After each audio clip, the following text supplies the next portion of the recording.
Hello friends, welcome to Assamese Educator. Friends সকল PNRD বা Panchayat and Rural Development আৰু গ্ৰামোন্নয়ন বিভাগত ইতিমধ্যে 1324টা কন্ট্ৰাকচুৱেল বেচিছত ভেকেন্সি ওলাইছে। ফ্ৰেণ্ডছ সকল ইয়াত বিভিন্ন ডিপাৰ্টমেণ্টত ভেকেন্সিখিনি ওলাইছে। তো আপোনালোকে ইয়াত কেনেকৈ আবেদন কৰিব, যোগ্যতা কি বিচাৰিছে, আবেদন প্ৰক্ৰিয়া কেনেকুৱা হ'ব, সম্পূৰ্ণ ভিডিঅ'টোৰ জৰিয়তে জানিবলৈ পাব। তো আপোনালোকে ভিডিঅ'টো স্কিপ নকৰি সম্পূৰ্ণ শেষলৈকে চাই থাকিব। নতুনকৈ চাই থাকিলে চেনেলটো এতিয়া ছাবস্ক্ৰাইব কৰি ৰাখি ল'ব, যাতে প্ৰতিদিনে এনেকুৱা ইম্পৰ্টেণ্ট ভিডিঅ'ৰ নটিফিকেশ্যন আপোনালোকৰ মোবাইলত সকলোৰে আগত লাভ কৰিব পাৰে। তেনেহ'লে আহক দেৰি নকৰি ভিডিঅ'টো আৰম্ভ কৰোঁ। ফ্ৰেণ্ডছসকল, এই পোষ্টটো ওলাইছে পঞ্চায়ত আৰু গ্ৰামোন্নয়ন বিভাগ বা চমুকৈ PNRD বিভাগত। ইয়াত এপ্লিকেশ্যন আপোনালোকে অনলাইনত কৰিব লাগিব। লাষ্ট ডেট হ'ল 16/2/2021 আপোনালোকে আবেদন কৰিব পাৰিব। তো ফ্ৰেণ্ডছসকল, ইয়াত পোষ্টৰ সংখ্যা আছে 1324টা। পোষ্ট আছে ব্লক GIS কোঅৰ্ডিনেটৰৰ 18টা, ব্লক NRM এক্সপাৰ্টৰ 37টা, ব্লক লাইভলিহুড এক্সপাৰ্টৰ 37টা, MIS অফিচাৰৰ আছে 3টা, কম্পিউটাৰ এছিষ্টেণ্টৰ 25টা, একাউণ্ট এছিষ্টেণ্টৰ আছে 44টা, গ্ৰাম ৰোজগাৰ সহায়কৰ আছে 723টা। ফ্ৰেণ্ডছসকল, এছিষ্টেণ্ট ডিষ্ট্ৰিক্ট প্ৰগ্ৰাম মেনেজাৰৰ আছে 9টা, ব্লক প্ৰগ্ৰাম মেনেজাৰ আছে 137টা, গ্ৰাম পঞ্চায়ত কোঅৰ্ডিনেটৰ আছে 291টা পোষ্ট। ফ্ৰেণ্ডছসকল, ইয়াত আপোনালোকৰ কি যোগ্যতা আছে সম্পূৰ্ণ জানিবলৈ ভিডিঅ'টো আপোনালোকে শেষলৈকে চাই থাকক। ফ্ৰেণ্ডছসকল, প্ৰথম পোষ্ট যিটো আছিলে ব্লক GIS কোঅৰ্ডিনেটৰৰ 18টা পোষ্ট। ইয়াত এডুকেশ্যনেল কোৱালিফিকেশ্যন বিচাৰিছিল MTech, ME, MSc in geography, information science or technology, বা আপোনালোকে VTech এইবিলাক কৰা হ'ব লাগিব, অথবা MCA বা PG ডিপ্ল'মা থকা হ'ব লাগে। আপোনালোকে স্ক্ৰীণত সবিশেষ চাই ল'ব পাৰে। তো ফ্ৰেণ্ডছসকল, ইয়াত এক্সপিৰিয়েঞ্চ এটলিষ্ট 1 বছৰৰ এক্সপিৰিয়েঞ্চ লাগিব আৰু 6 মহীয়া এটা ৱৰ্ক এক্সপিৰিয়েঞ্চ লাগিব GIS বেছ প্ৰজেক্ট ফিল্ডত। ইয়াৰ পিছত ইয়াত এজ লিমিট হ'ল 21 বছৰৰ পৰা 40 বছৰ বয়সলৈকে। ইয়াত বেতন থাকিব 35,000 আৰু ট্ৰেভেলিং এলাউন্স 20% পাব। তাৰপিছত ব্লক NRM এক্সপাৰ্টৰ 37টা পোষ্ট আছে। ইয়াত এডুকেশ্যনৰ কোৱালিফিকেশ্যন আছে BTech, চিভিল ইঞ্জিনিয়াৰিঙত অথবা এগ্ৰিকালচাৰ অথবা ডিপ্ল'মা ইন চিভিল ইঞ্জিনিয়াৰিঙত কৰা হ'ব লাগিব। ইয়াত এক্সপিৰিয়েঞ্চ 2 বছৰৰ থকা হ'ব লাগিব যিসকলৰ BTech আছে, আৰু 4 বছৰৰ এক্সপিৰিয়েঞ্চ থকা হ'ব লাগিব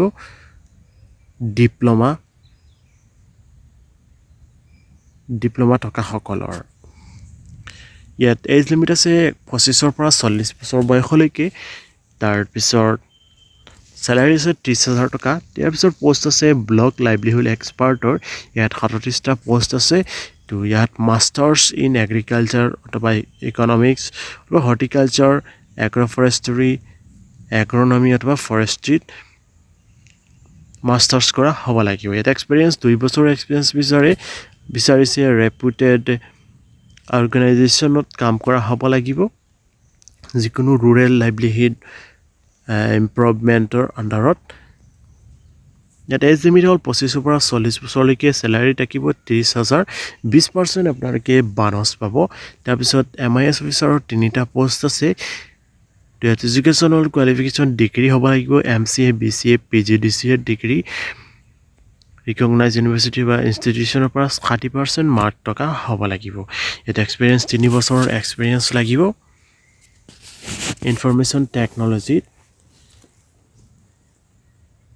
ইয়াত কেণ্ডিডেটজনৰ বয়স 30 বছৰৰ কম হ'ব নালাগিব আৰু 40 বছৰৰ ওপৰত হ'ব নালাগিব।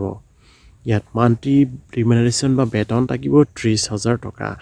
তাৰপিছত কম্পিউটাৰ এছিষ্টেণ্টৰ 25টা পোষ্ট আছে। ইয়াত যিকোনো ডিচিপ্লিনত গ্ৰেজুৱেট থকা হ'ব লাগিব আৰু লগতে 50% মাৰ্ক থকা হ'ব লাগিব।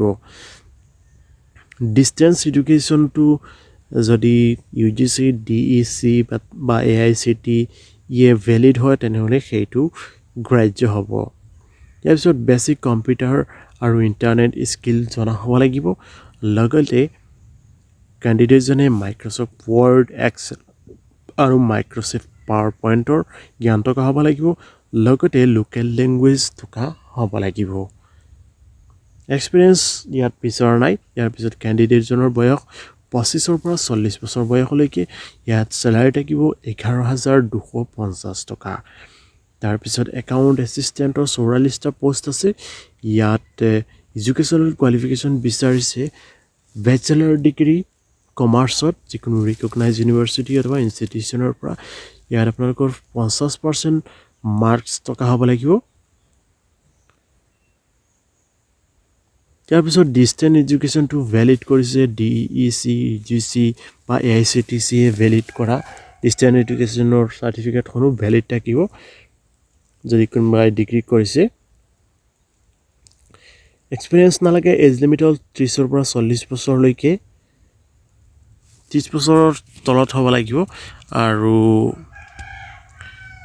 must not be 30 বছৰ তলত হ'ব নালাগিব আৰু 40 বছৰৰ ওপৰত হ'ব নালাগিব মান্থলি ৰিমিনেশ্যন থাকিব আপোনালোকৰ 11,250 টকা তাৰপিছত আহিলো ইম্পৰ্টেণ্ট পোষ্টলৈ গ্ৰাম ৰোজগাৰ সহায়কৰ যিটো তাতকৈ বেছি পোষ্ট আছে 723টা পোষ্ট ইয়াত শিক্ষাগত অৰ্হতা বিচাৰিছে গ্ৰেজুৱেট বা স্নাতক হ'ব লাগিব যিকোনো বিভাগত আৰ্টছ কমাৰ্চ ছায়েন্সত আৰু ইয়াত আপোনালোকৰ 50% মাৰ্কছ টকা হ'ব লাগিব লগতে ডিষ্টেন্স এডুকেশ্যনত যদি কোনোবাই গ্ৰেজুৱেট হৈছে তেওঁৰো ভেলিড হ'ব সেইজনৰ কিন্তু চাৰ্টিফিকেটখন DEC UGC অথবা AICTC দ্বাৰা যদি ভেলিড আছে বা সেই ইউনিভাৰ্চিটিখন ভেলিড আছে সেই ইনষ্টিটিউশ্যনখন ভেলিড আছে তেনেহ'লে তেওঁ আবেদন কৰিব পাৰিব তো লোকেল লেংগুৱেজ জনা হ'ব লাগিব আৰু মোবাইল এপ্লিকেশ্যন ইউজ কৰা জনা হ'ব লাগিব এক্সপিৰিয়েঞ্চ বিচৰা নাই কেণ্ডিডেট 25 বছৰৰ তলত হ'ব নালাগিব আৰু 40 বছৰৰ ওপৰত হ'ব নালাগিব মান্থলি ৰিমিনেশ্যন থাকিব 11,250 টকা নেক্সট পোষ্ট হৈছে এছিষ্টেণ্ট ডিষ্ট্ৰিক্ট প্ৰগ্ৰাম মেনেজাৰৰ PMAYG আৰু ইয়াত 9টা পোষ্ট আছে ইয়াত এডুকেশ্যন কোৱালিফিকেশ্যন আছে বিচাৰিছে ডিগ্ৰী ইঞ্জিনিয়াৰিঙৰ ডিগ্ৰী থাকিব লাগিব CSC অথবা IT অথবা MC অথবা MSc IT CS-ত যিকোনো ৰিকগনাইজ ইউনিভাৰ্চিটি অথবা ইনষ্টিটিউশ্যনৰ পৰা লগতে 60% মাৰ্ক টকা হ'ব লাগিব ইয়াত অসমীয়া ইংৰাজী আৰু হিন্দীৰ নলেজ টকা হ'ব লাগিব এক্সপিৰিয়েঞ্চ 3 বছৰ বিচাৰিছে এজ লিমিট 30ৰ পৰা 40 বছৰ বয়সলৈকে ইয়াৰ চেলাৰি আছে 30,000 টকা নেক্সট পোষ্ট আছে ব্লক প্ৰগ্ৰাম মেনেজাৰ ইয়াত 37টা পোষ্ট আছে ইয়াত এডুকেশ্যনেল কোৱালিফিকেশ্যন ডিগ্ৰী ইঞ্জিনিয়াৰিঙৰ টকা হ'ব লাগিব আৰু 60% মাৰ্ক টকা হ'ব লাগিব ইংলিছ অসমীয়া আৰু হিন্দী ভাষা জনা হ'ব লাগিব এক্সপিৰিয়েঞ্চ 3 বছৰ টকা হ'ব লাগিব এটা এজ লিমিট 30ৰ পৰা 40 বছৰ বয়সলৈকে চেলাৰি আছে 30,000 টকা তাৰপিছত নেক্সট পোষ্ট আছে গ্ৰাম পঞ্চায়ত কোঅৰ্ডিনেটৰৰ 291টা পোষ্ট আছে ইয়াত এডুকেশ্যনেল কোৱালিফিকেশ্যন বিচাৰিছে bachelor of commerce or equivalent from any recognize university or institution লগতে 60% মাৰ্কছ টকা হ'ব লাগিব ডিষ্টেন্স এডুকেশ্যনত যদি আছে সেইখনো ভেলিড হ'ব যদি চাৰ্টিফিকেটখন DCE UGC AICTE দ্বাৰা ভেলিড আছে কম্পিউটাৰ জনা হ'ব লাগিব ছমহীয়া মিনিমাম কম্পিউটাৰ কোৰ্ছৰ চাৰ্টিফিকেট টকা হ'ব লাগিব ইয়াত এক্সপিৰিয়েঞ্চ বিচৰা নাই এজ লিমিট 30ৰ পৰা 40 বছৰ বয়সলৈকে হ'ব লাগিব ইয়াত 11,250 টকাৰ চেলাৰি থাকিব তো আদাৰ এলিজিবিলিটি ক্ৰাইটেৰিয়া আপোনালোকে ইয়াৰ পৰা চাই ল'ব পাৰে কেণ্ডিডেটজন ইণ্ডিয়ান চিটিজেন হ'ব লাগিব আৰু পাৰ্মানেণ্ট ৰেচিডেণ্ট অফ আছাম হ'ব লাগিব তো অসমৰ বাহিৰৰ বাসিন্দাসকলে আবেদন কৰিব নোৱাৰিব SC ST কেণ্ডিডেটসকলৰ বাবে ৰিলেক্সেশ্যন দিয়া হৈছে 5 বছৰ অবিচিসকলৰ 3 বছৰ আৰু ফিজিকেলি হেণ্ডিকেপ কেণ্ডিডেটসকলৰ 10 বছৰৰ এজ ৰিলেক্সেশ্যন দিয়া হৈছে তো ইয়াৰ পিছত কেণ্ডিডেটসকলে হেল্থ বডি আৰু মেণ্টেলি ফিজিকেলি ফিট হ'ব লাগিব কোনো ডিফেক্ট থাকিব নালাগিব তো কেনেকৈ আপোনালোকে আবেদন কৰিব এলিজিবল কেণ্ডিডেটসকলে আৰু ইণ্টাৰেষ্টেড কেণ্ডিডেটসকলে আপোনালোকে PNRDৰ ৱেবছাইটত গৈ আবেদন কৰিব লাগিব তো তাৰ কেনেকৈ আবেদন কৰিবে যদি আপোনালোকে বিচাৰে ইয়াৰ এটা ডিটেইলছ ভিডিঅ' আপোনালোকৰ বাবে লৈ আহিম তোমালোকে যদি লাগে তেনেহ'লে কমেণ্ট কৰি জনাব পাৰে তো কি আপলোড কৰিব লাগিব এডমিট কাৰ্ড HSLC তাৰপিছত ID proof PAN card voter ID driving licence তাৰপিছত চাৰ্টিফিকেট অথবা মাৰ্কশ্বিট এইবিলাক আপলোড কৰিব লাগিব কোৱালিফিকেশ্যন চাৰ্টিফিকেট আপলোড কৰিব লাগিব তাৰপিছত কম্পিউটাৰ প্ৰফিচিয়েঞ্চি চাৰ্টিফিকেট আপলোড কৰিব লাগিব